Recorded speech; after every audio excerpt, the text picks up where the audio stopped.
नमस्कार साथियों, मैं रजनीश भारती। आप देखना शुरू कर दिए महानायक टीवी। अभी होली के जो त्यौहार अभी आया हुआ है, लगातार लोग धूमधाम से मनाते हैं। होली के त्यौहार जो है उसके बारे में जानने के लिए हम सर के पास में आए हैं, जो डॉक्टर जगमोहन लाल माझी हैं और सर सेवानिवृत्त श्रम परिवर्तन पदाधिकारी हैं। बिहार सरकार श्रम संसाधन विभाग में काम किए हैं और अभी उनका क्लिनिक है। तो मानिक चंद बौद्ध जी हैं, जो लगातार बहुजन समाज को जगाने के लिए लगातार अपना पुस्तक लोगों को भेंट करते हैं, देते हैं कि लोग पढ़े लिखे और जागरूक हो। तो तमाम मुद्दे पर हम सर से बात विचार करेंगे। सर, होली का जो उत्पत्ति है कि आखिर होली का जो त्यौहार कब शुरू हुआ, कैसे शुरू हुआ, उसका क्या इतिहास है, एक बार थोड़ा हमारे दर्शक को थोड़ा बताइए। इसके ऊपर आप थोड़ा प्रकाश डालिए। देखिए, सर्वप्रथम आपके न्यूज़ चैनल महानायक टीवी और आपका मैं स्वागत करता हूं। बहुत खुशी की बात हुई कि आपने मुझसे इस तरह का प्रश्न पूछा। होली त्यौहार पूरे भारत में मनाई जाती है। यहाँ पर वर्ण के अनुसार मेरे समझ से त्यौहार को ही बांट दिया गया है। जैसे दशहरा है क्षत्रियों के लिए है, रक्षाबंधन जो त्यौहार जो है वो ब्राह्मणों के लिए है, और दीपावली जो है वैश्यों के लिए है, और होली जो है शूद्रों के लिए है। इसका उत्पत्ति वहीं से मनुवादी व्यवस्था के अंदर बहुत सोच समझ कर किया गया है। हिंदू धर्म के जितने ही हमने 4 वर्ण बताए, उसी धर्म के आधार पर ये त्योहारों का बांट दिया गया है। होली जो है एक बहुत कहिए समाज में लोग नहीं जानते हैं। वो हुड़दंग के साथ अश्लील हरकतों के साथ मनाते हैं। गांजा भांग शराब नशे में चूर होकर के महिलाएं भी साथ उनकी देती है और सब लोग मिलजुल कर ही मनाते हैं। जैसे कि ये खास करके इस तरह की हरकतें जो है ये दलित शोषित बहुजन समाज के लोगों के शूद्रों के लिए ही किया गया है।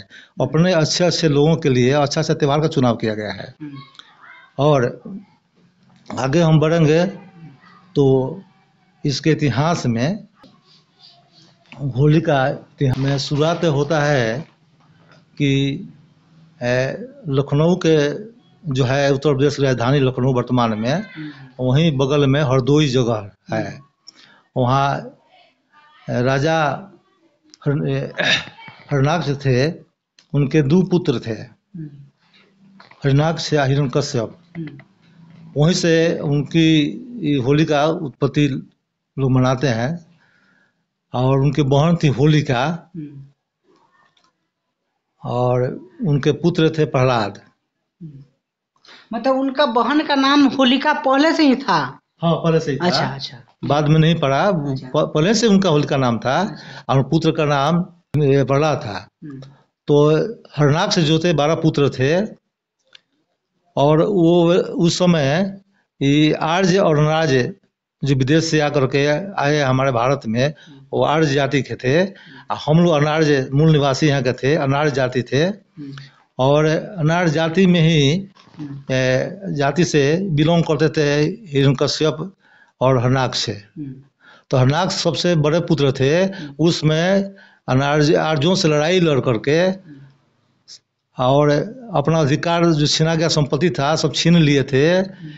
और इससे नाखुश हो करके वो लोग इससे नाराज रहते थे।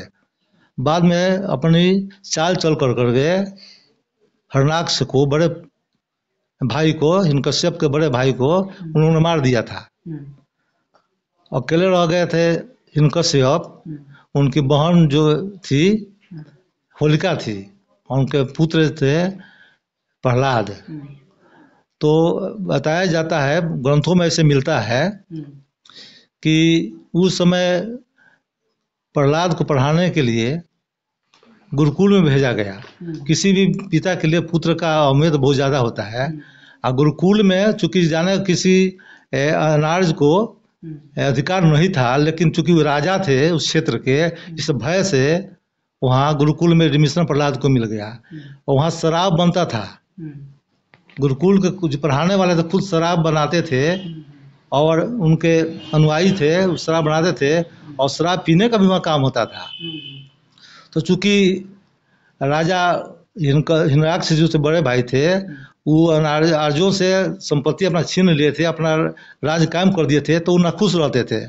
वो हमेशा दाव टिकाते थे कि किस तरह से इसका बदला लिया जाए हिरण्यकश्यप से। तो उनको अच्छा मौका मिल गया, चूँकि वहाँ दाखिला जब प्रहलाद को मिल गया तो वहाँ शराब पिलाने का भी व्यवस्था था बनाने का, तो उनको पिलाना शुरू कर दिया सब। और वहाँ से शिक्षा ग्रहण के बाद प्रहलाद का जो था संगत साथ जो था गंजेरी भंगेरी शराबी मनोवादी के लोगों से हो गया था। नशेड़ी टाइप के लोग उनके साथ में घुल मिल गए। हाँ, घुल मिल गए और उनको तो अच्छा मौका मिल गया, चूँकि प्रहलाद से बदला लेना था, हिरण्यकश्यप से बदला लेना था, इसी के माध्यम से रास्ता बना लिया लोग। तो अंततोगत्वा जब उनको कोई नहीं मिला तो कहानी ऐसे लोग गढ़ दिए, ये लोग मनोवादी व्यवस्था के लोग को मानने वाले लोग, ऐसा व्यवस्था ये लोग बना दिए, कहानी काल्पनिक कर दिए कि उनकी बहन को एक चादर मिला होगा। ऐसे ग्रंथों में मिलता है कि चादर मिला था, जिसमें कहा गया था कि होलिका को वरदान मिला था कि चादर ओढ़ करके अग्नि में बढ़ जाएगी तो अपने नहीं जलेगी। प्रहलाद को बताएगा कि हरि विष्णु का भक्त है, बराबर ही मना करते थे हिरण्यकश्यप उनके पिताजी कि तुम इसका, चूँकि हरदोई जो हरि का नाम से था, वहाँ बाद में हरदोई नाम पड़ गया, बनाते होते होते हरदोई, तो बराबर इसका विरोध करते थे विष्णु का हिरण्यकश्यप, चूँकि बहुत प्रताड़ित हुए थे तो विरोध करते थे। और इन लोगों को हमेशा प्रहलाद को अच्छा बनाना चाहते थे, लेकिन उनके संगत साथ बिगड़ जाने से उनको शराब पिलाने, गजनी भंगी बनाने के हिसाब से वो विष्णु का नाम लेने लगा। काफ़ी विरोध किए, समझाए बुझाए हिरण्यकश्यप उनके पिताजी, लेकिन प्रहलाद नहीं माना, चूँकि संघर्ष तो ऐसा हो गया था, गजनी बना दिया था लोग। तो कहानी में सब बताता है, लोग कहता है ग्रंथ उनका कि पहाड़ से बिगा गया, जल में बिगा गया, कहाँ कहाँ बिगा गया, विष्णु बचा लिए। तो विष्णु का है कि बचाना, विष्णु का अवतार जो है लोग कहता है, विष्णु एक पद होता है, कोई टाइटल भगवान नहीं होते हैं। तो मछली रूप में आए, बड़ा रूप में आए, नरसिंह अवतार में आए, इस तरह को लोग बताते हैं, इतिहास मिलता है। तो फागुन के पूर्णिमा के दिन त्यौहार होली मनाया जाता है। चूँकि होलिका जो थी उसकी शादी का दिन रखा गया था, कल शादी होने वाली थी, तो प्रहलाद चूँकि गंजेरी भंगेरी साथियों का उसका झुंड बन गया था, तो फुआ लगती थी प्रहलाद की होलिका, उसको काफ़ी नज़दीकी प्रेम भाव था उससे, बहुत प्यार करती थी। तो उसको चुरा करके खाना खिलाना या रुपया पैसा कुछ कमी होता था वो दे आती थी। तो होली के जो पूर्णिमा के दिन, एक दिन पहले जो था, वो जब प्रहलाद नहीं आया तो ये खाना ले करके, पैसा ले करके कुछ देने के लिए प्रहलाद को घूमते घूमते बाहर चली गई थी। पता पूछते पूछते तो जब वहाँ पहुँची खाना ले करके, तो देखे कि 10-12 आदमी झुंड में पड़ा हुआ है और सब नशा में चूर है, प्रहलाद भी नशा में था। तो होलिका को देख करके, चूँकि बहुत सुंदरी थी, पूर्णिमा का दिन था, श्वेत वस्त्र पहनी हुई थी, आकर्षण का था, तो उन लोगों ने होलिका को पकड़ लिया, प्रहलाद के फुआ को पकड़ लिया और उसको उसके साथ गलत व्यवहार किया, कहिए अश्लील हरण किया। और अश्लील हरण के बाद से वो समझ गया सब लोग कि तो कल सुबह में हिरण्यकश्यप अपने भाई को बता दे, चूँकि राजा हैं, अब पता लग जाएगा कि हम लोगों ने ऐसा किया है तो हम लोग को जान से मरवा देंगे। जो होलिका थी और उनके भाई में, तो होलिका अभी तो जिस प्रकार से जाति में बांट दिया गया है लोगों को, तो कौन सा जाति से वो आती थी? वह शूद्र जाति से, बहुजन समाज का शूद्र जाति में, ऐसे तो वो यादव वंश की थी। अच्छा, होलिका यादव वंश की थी। अच्छा। वो कृष्ण के संबंधी विलोचन का नाम सुने होंगे आपने, वंश से थी। यहाँ तक एक भांडाफोड़ किताब है, उसमें जिक्र इसका किया गया है। भांडाफोड़ नामक पुस्तक जो है उस सारा बात लिखा गया है, और यादव समाज की थी। तो हम लोग को इस अवसर पर, जहाँ यादव समाज के लोग से मैं कहना खुद चाहूँगा, अपने और बहुजन समाज से लोगों से कहना चाहूँगा कि जहाँ हम लोग शहादत मनाने की ज़रूरत है इस दिन, वहाँ हम खुशियाँ मना रहे हैं। तो आगे इसको हम कहेंगे कि जब वो लोग ऐसा किया होलिका के साथ में।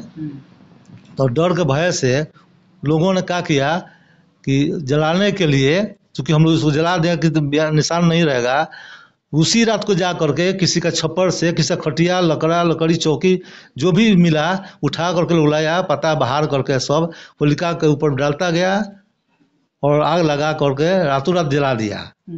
जब सुबह में होलिका नहीं घर पर गई और हिरण्यकश्यप ने अपने बहन को खोजा तो पता लगाने के लिए भेजा कहाँ पर है।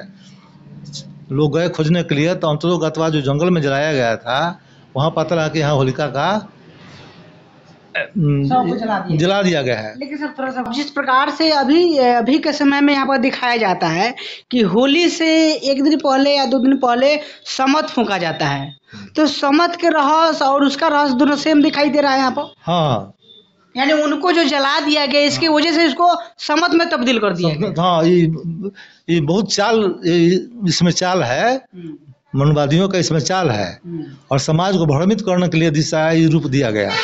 और उस दिन बारात आने वाला था, सुबह में दरवाजे पर बारात आ गई होलिका शादी के लिए, चूँकि दिन पहले से नहीं था।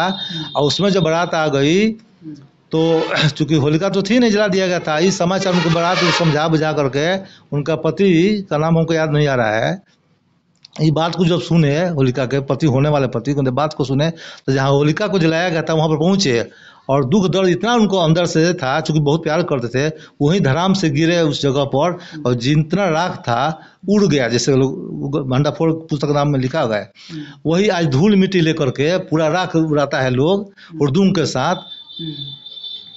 तो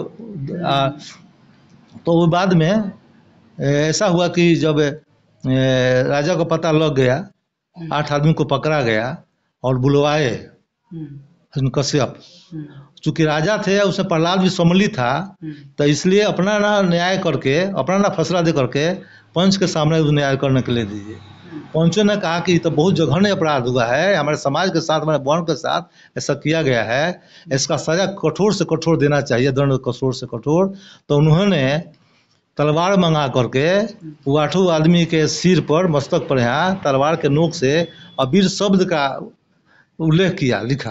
हाँ, अबीर शब्द 2 शब्द से बना, और वीर से, इसका होता है अबीर, जो वीर न हो, नपुंसक हो, कायर हो, उसको हम अबीर कहते हैं। और उसी परंपरा को आज और समाज के लोग, हमारे दलित शोषित बहुजन समाज के लोग इस बात को समझ नहीं पाते हैं और अबीर लेकर के दरवाजे जाकर टीका का काम करते हैं, अबीर लगाते हैं। तो ये इतना दुख के बात है, ये बहुत दुख की बात है, किसी को रातों रात मतलब बलात्कार कर देना और उसको एकाएक उसको सबको रात में जला देना, मिटा देना, मतलब मिटाने के लिए जला देना। और उसके बाद में भी इस भारत देश में इतना धूमधाम से इस त्योहार को मनाया जाता हो। हाँ, इसका मेन कारण है कि ना समझ है लोगों की, इस जानकारी का भाव है, लोगों को बताया नहीं गया, छिपा दिया गया रहस्य को। और इसको होली के रूप में, त्योहार के रूप में, त्योहार का मतलब है होता ही है तुम्हारी यार, जितने भी त्योहार शब्द लगा है, जिस शब्द के साथ त्योहार वो होता है, उसको स्पष्ट है कि तुम्हारी यार। वहाँ पर वो लिख दिया अबीर, उसके बाद हाँ, अबीर लिख दिया गया। और इससे क्रुद्ध होकर के हमारे समाज के लोग उस समय जो जानते थे, उनका कालिख पोत करके उन लोगों को और गधे पर बैठा करके और चूना टीका करके कालिख पोत के शरीर मुंह में और पूरे समाज में उस समय घुमाया, जिसका आज कालिख पोता जो जाता है, पाकी माटी से लोग आज धुरखेल जो खेल रहे हैं, उसी का रूपांतर आ गया है। उसी को देख करके आज हमारे दलित शोषित समाज बहुजन के लोग ये बात को नहीं जानते हैं। नहीं जानने के कारण गांव में घूम घूम करके धुरखेल मनाया जाता है, मिट्टी गोबर का जो इस्तेमाल किया जाता है, तो उन ऊपर बिगा गया था उस समय। तो सर उन लोगों को दंड दिया गया था ना, वो दंड दिया गया, तो दंड दिया गया था। तो आज लोग खुशी खुशी हंसी खुशी से ऐसा, मतलब वो खुद अपने आप को दंडित कर रहे हैं कि मतलब क्या कर रहे हैं। हाँ, दंडित कर रहे हैं अब जानकारी के भाव में। तो मेरा यही उनसे कहना है कि इस बात को आप लोग जाने, होलिका कोई राक्षसी नहीं थी, हम लोग की बहन थी, माता थी, जो भी आप कहिए। तो उसका श्राद्ध मनाना चाहिए, उसको गम मनाना चाहिए, खुशी नहीं मनाना चाहिए। और जहाँ तक है, यह बहुत दुख की बात है कि हमारे समाज के पढ़े लिखे लोग भी इसका अनुकरण कर रहे हैं, अच्छे अच्छे पद पर हैं, फिर भी जानते हुए भी इस काम को मैंने अपने घर में या समाज में इस बात को न बता करके उसका अनुकरण कर रहे हैं और उस पर चल रहे हैं, लगा रहे हैं, सबको तिलक लगा रहे मतलब इसका हैं। होली का यही सच्चाई है। यही सच्चाई है। अच्छा। तो बहुत दुख के साथ मैंने करना पड़ रहा है। सर आप इसको कैसे देख रहे हैं? लगातार लोग कहीं न कहीं जो बहुजन समाज के लोग हैं लगातार इस त्योहार में घुले मिले हैं, और उसके बाद में भी सर आप लोग तो इतना दिन से लगे हुए हैं, इसमें कितना जागरूकता दिख रहा है? रजनीश पत्रकार जी, आप बहुत अच्छी बात पूछे हैं। मैं आपको यही कहूँगा और इस बहुजन समाज के लोगों को यही कहूँगा कि इसको हम बहिष्कार करते हैं। हम खुद इसके बारे में लोगों को समझाते हैं और हमारे यहाँ खास करके हमारे यहाँ ये होलिका दहन नहीं होती है, और भी जगहों में जैसे है आरे, बक्सर, भोजपुर, सासाराम, ये सब इलाके हैं, वहाँ होलिका दहन नहीं होती है। होलिका दहन वही लोग करते हैं जो अनार्यों पर आर्यों की विजय की जो अपनी पताका फहराना चाहते हैं, वही लोग इसको खुशी मनाते हैं। बाकी लोग जो इसको जानते हैं वो नहीं करते हैं। तो हम यही अपने समाज के लोगों से कहेंगे, बहुजन समाज 50% बहुजन समाज के लोगों को कहेंगे कि होलिका दहन ये आपका नहीं है, उन लोगों का है जो अनार्यों पर आर्यों की विजय हुई है, उसी को ये लोग खुशी खुशी मनाते हैं कि अनार्यों पर आर्यों की विजय को ये लोग खुशी से मनाते हैं। सर से तमाम मुद्दे पर हम बात विचार किए, जिस प्रकार से होली का जो त्यौहार है, होली का त्यौहार क्यों लोग मनाते हैं, होली का नाम होली क्यों पड़ा, होलिका कौन थी, तो हम सर लोग से तमाम मुद्दे पर हम बात विचार किए। पूरा बात आप लोगों को कैसा लगा कमेंट करके अपना प्रतिक्रिया बताइए। और वीडियो फेसबुक पेज पर देख रहे हैं, पेज को फॉलो कीजिए, और यूट्यूब चैनल पर देख रहे हैं तो चैनल सब्सक्राइब कीजिए। नमस्कार।